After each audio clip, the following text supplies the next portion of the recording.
I'm the Reverend Peter Auld. I'm a consultant statistician and a Church of England priest. I realised that I was attracted to people of the same sex sort of in my late teens, early 20s.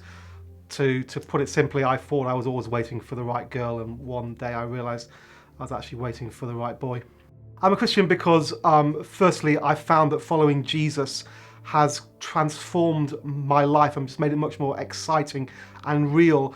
And secondly, because I believe it's utterly credible. I believe that Jesus did rise from the dead, and that is the most important thing that has ever happened in history.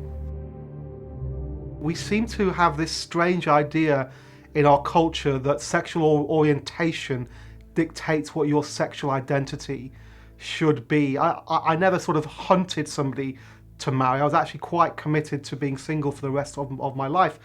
But I met a lady and I fell in love with her. And because I hadn't constrained my sexual identity because of my sexual orientation, I was open to that possibility, and it happened.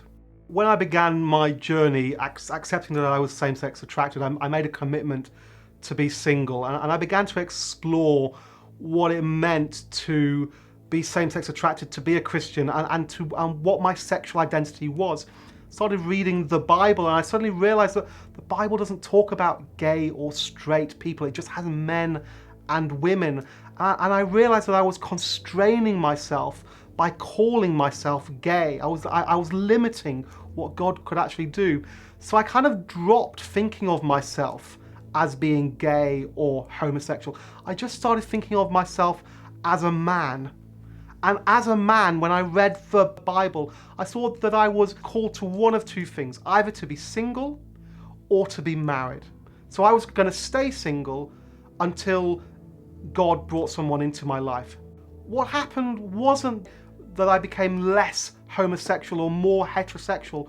What actually happened was that I just stopped thinking about being homosexual or heterosexual. And suddenly, one day I just found myself looking at a girl and thinking that she was attractive in that kind of way. It wasn't that I'd gone looking for it, it just kind of happened to me. And then one day I walked into my church. I'd been asked to go and help lead a service, and there was a lady tuning up her guitar on stage, and she was just the most amazing woman that I'd ever seen. And we started going out, and now we're married and we've got kids. It's incredible. I don't really see myself as either straight or gay or ex-gay or halfway in between. What I've realized is that as a Christian, my sexual identity is in Christ. I'm what Christ has called me to be, and that's a man who is faithful in the use of his body sexually to Jesus. People talk about you suppressing your sexuality. Well, everybody suppresses their sexuality every single day. We walk down the street, we see people who we're attracted to, and we don't try and jump into bed with them. We constrain ourselves, and it's no different who you're attracted to. We all suppress our sexualities.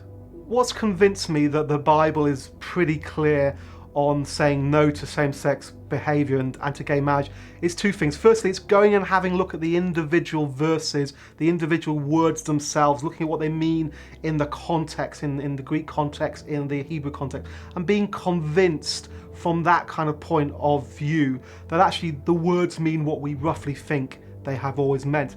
But secondly, it's looking at the big narrative of the Bible. It's seeing how the Bible uses the marriage of a man and a woman to speak of the union of Christ and the church, to actually speak of Jesus' saving work in our individual lives. In fact, I was so convicted by that model, so inspired me, changed me spiritually, that I was committed to either remain single for the rest of my life, or if God was to bring a woman into my life, to get married.